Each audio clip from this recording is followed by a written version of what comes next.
Hello welcome to NIN media.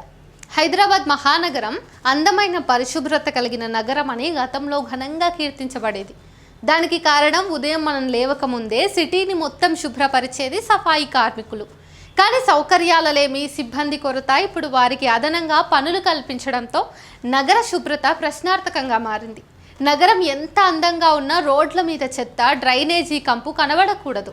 అది వాహనదారులకే కాదు, ప్రతి ఒక్కరిని ఇబ్బంది పెట్టేదే. 4-5 దశాబ్దాలతో పోలిస్తే జనాభా గృహాలు, వాటి సముదాయాలు, ఆకాశ హర్షాలు, పరిశ్రమలు, వ్యాపార వాణిజ్య కేంద్రాలు, ప్రభుత్వ కార్యాలయాలు విస్తృత స్థాయిలో ఏర్పడ్డాయి. కానీ సమయానుకూలమైన యాజమాన్య పద్ధతులు, పర్యవేక్షణ అవలంబించకపోవటం వలన ప్రస్తుతం గత కీర్తి ప్రతిష్టలకు నోచుకోవటం లేదు.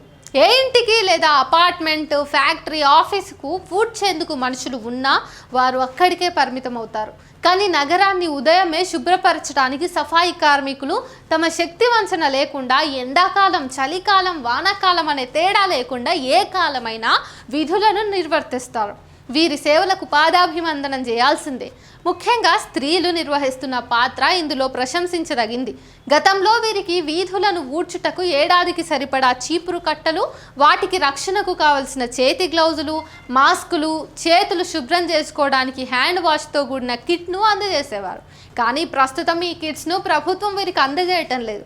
దీనివల్ల అనారోగ్యానికి గురవుతున్నామని వారు వాపోతున్నారు. అలాగే వీరి సేవలను కేవలం వీధులు శుభ్రం చేసుకోవడానికే కాకుండా ఇతర పనులకు కూడా ఉపయోగించుకోవటం వలన శుభ్రత లోపిస్తోంది.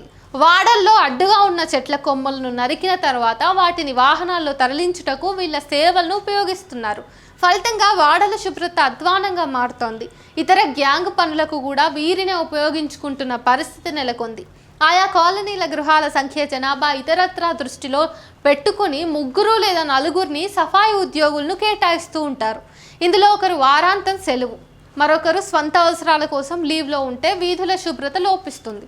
ఇతర శాఖల్లో అదనంగా సఫాయి కార్మికులకు బదులుగా పనిచేసేవారు వేరే లేరు. దీంతో కష్టమైనా సరే ఉన్నవారే విధుల్లో ఉండాల్సి వస్తోంది.